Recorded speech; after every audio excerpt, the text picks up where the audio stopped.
Hi, I'm Singapore Kung Fu instructor Leroy Kwok, and here today I'm going to give you some spiritual enrichment. Today we will talk about how the scholar-warrior culture is so quintessential to the Chinese spiritual development. Today with me I have the Chinese military expert Thomas Chan. Hi. He is also a subject matter expert in historical Chinese swords. So, firstly, many people they do not realize that in original Chinese classics, which is started and centered around Confucius, that the way of the warrior and the way of the scholar are one path. That means it is a holistic study of the warlike and the scholarly ways. Confucius has a quote. He said that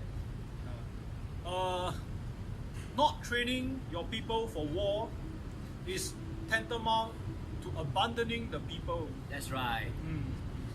And afterwards, in Sun Tzu said, there is a famous quote from him in the Sun Tzu Art of War that pretty much summarizes everything. Like, why is the art of war so important?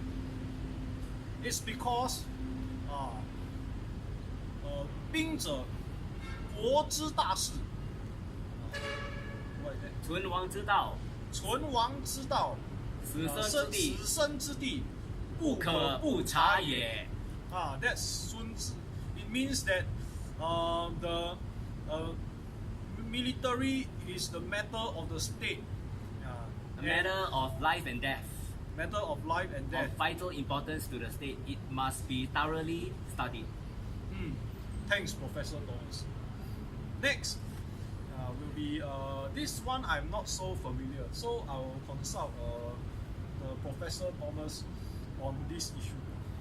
With regards to what Sifu Leroy has mentioned about the scholar-warrior culture of China, the first proponent of the scholar-warrior concept was from General Wu Qi of 400 BC. He first said that the general is the combination of the scholar-warrior. This concept has influenced Chinese generals for over 2,000 over years.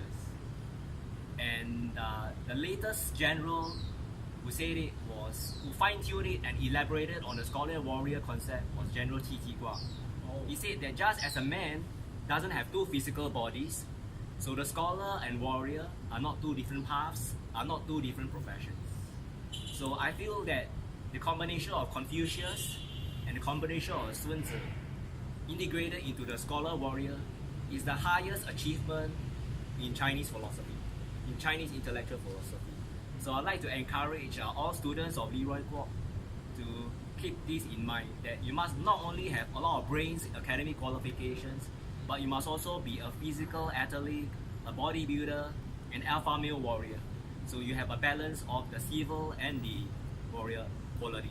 So does it mean that they should do more meditation to let their warrior or scholar alter ego come into their body, so two becomes one?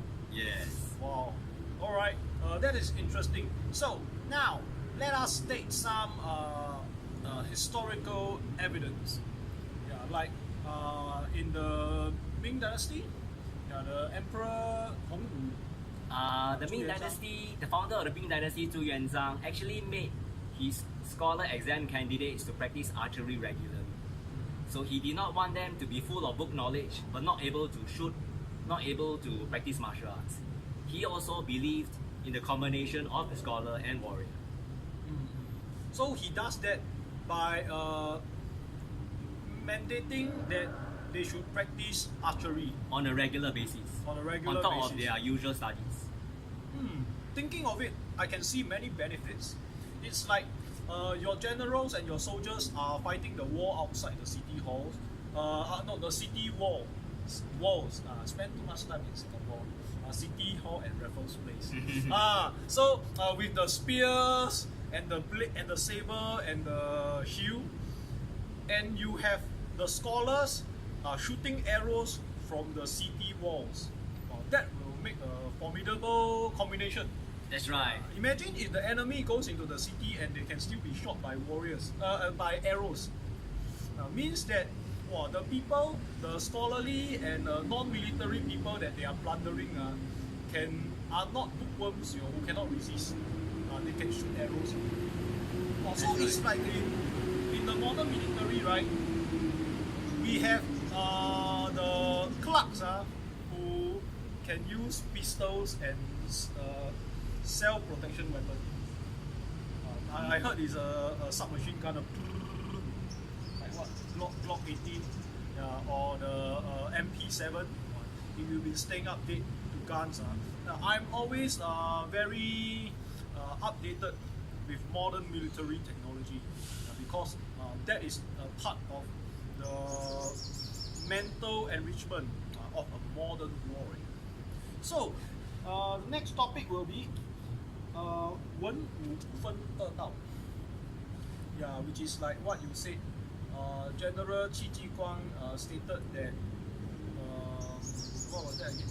Yeah, that just as a man doesn't have two physical bodies, so the scholar and warrior are not two different professions. I recall one time when 2000 years ago, the Han Dynasty founding emperor Liu Bang, he said to a scholar, "I've conquered the world on horseback. Why do I need scholars in the first place?" So the scholar told him, "You can conquer China on horseback, but can you govern China on horseback?" So scholars and warriors are needed to govern the empire. Both are indispensable.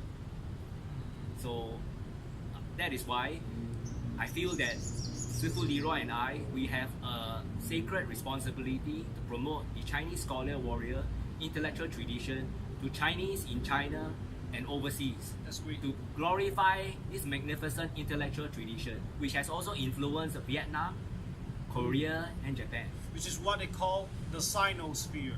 So, in modern days, I think you do not conquer the world on horseback, or rather, you conquer the world from the cockpit of a stealth fighter jet or stealth bomber.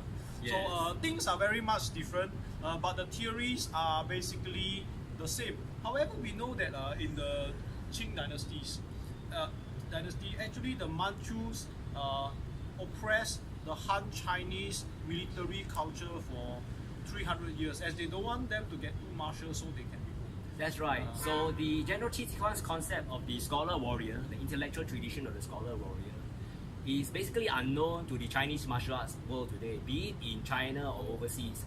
So the warrior philosophy of China, I feel that Sifu Leroy and I have a very important responsibility to disseminate it worldwide, because it has been buried and suppressed for 300 years, and now we are experiencing an intellectual scholar military revival.